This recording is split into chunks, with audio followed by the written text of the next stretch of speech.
What if I said, hey, you can get a life sentence for simple possession of marijuana? You'll say, no way.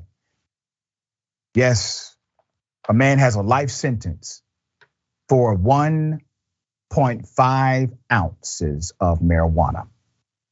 Let's put up his picture. What state? Mississippi.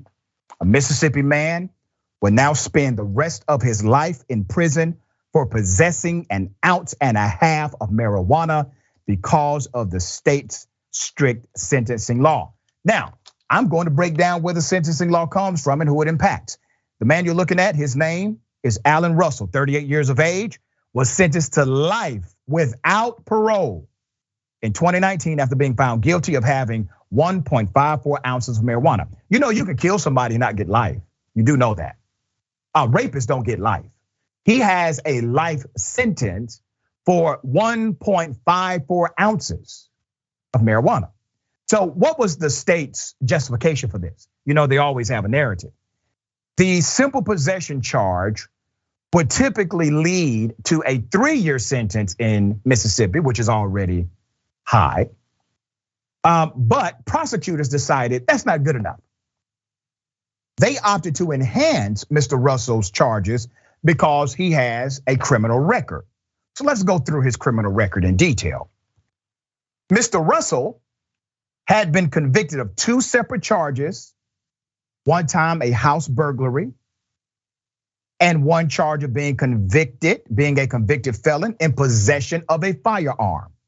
That's according to the reports. Under Mississippi statute, any person with 2 previous convictions, where at least one of those offenses is violent, can be sentenced to life in prison without parole if they are convicted of a 3rd felony. Okay, first of all, this is somebody's life and not baseball. So this is their version of 3 strikes and you're out. So let's look at how ridiculous this rule is. So if you have 2 felonies, right?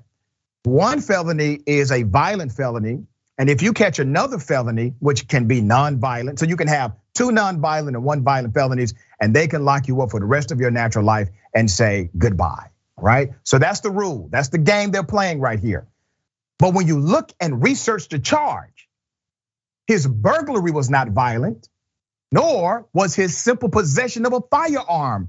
That wasn't violent either. Let me take you to the dissent. The dissenting judges who ruled in this matter argued that burglary was only considered a violent crime without an actual act of violence after July 1st, 2014. And there was no proof that Mr. Russell was violent during the burglary.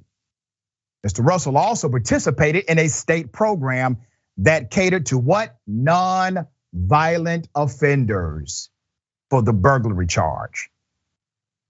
Isn't that interesting? Non-violent. There's more. Here are the stats. This gives you insight as to why Mississippi has this law. Black men make up about 13% of the Mississippi population, okay? Out of that 13%, 75% of the people who are in prison on habitual sentences over 20 years are all black men. All right, see where this is going? Mr. Russell accused prosecutors of violating his 8th Amendment right to be free from cruel and unusual punishment. Remember, this is 1.54 ounces of marijuana. Mr. Russell and his attorneys argued that the US Supreme Court overturned Jerry Ham's conviction in his 1983 ruling of Solomon versus Ham. The South Dakota man received life in prison without parole for writing a bad check. It was his 7th felony, but the Mississippi Supreme Court contended in its June 16th decision that Mr. Ham was not a violent offender. Once again, nor is Mr. Russell, okay? All right, the 6 state Supreme justices ended up holding his life sentence, leading to a deadlock in the appellate court, contending he was a violent offender. The justices agreed that there needs to be current reforms to marijuana laws. However, there's been some movement to change the habitual offender laws and modify those laws in Mississippi. What is unfortunate are the laws that put such a presumption against a person that they run afoul to the law in one more way, relatively small, and they're locked away forever for the rest of their lives. It's the death penalty on the installment plan, being sent to prison with no hope of release. That came from Matt Steffi, who's a law professor, all right? Let me say this, okay? You can, as a judge, it's rarely used, but it's possible. You can set aside a sentence like this in the interest of justice. That's still allowable. Not typically done for black people, but it's possible. They could set this aside in the interest of justice, meaning statutorily, Mississippi law, codified.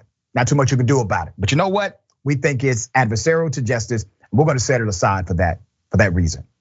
They're not gonna do that. They're not gonna do it for him. They'll give a lot of lip service, but they won't go that far. All right, Adrienne, thoughts on this case?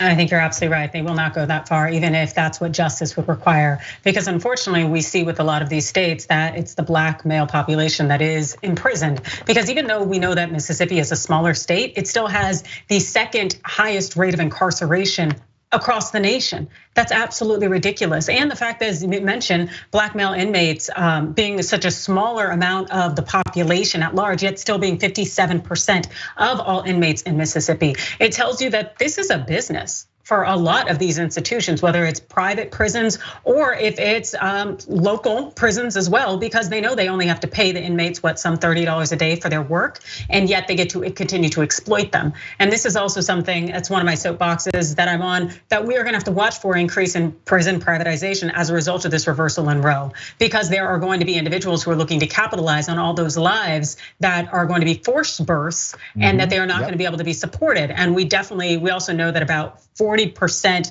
of abortions are had by black women. And so this is part of the process in terms of using this new era of slavery to ensure that individuals continue to get locked up. So on point, and once again, you're providing the cause and effect relationship with bad policy and what's coming down the pike.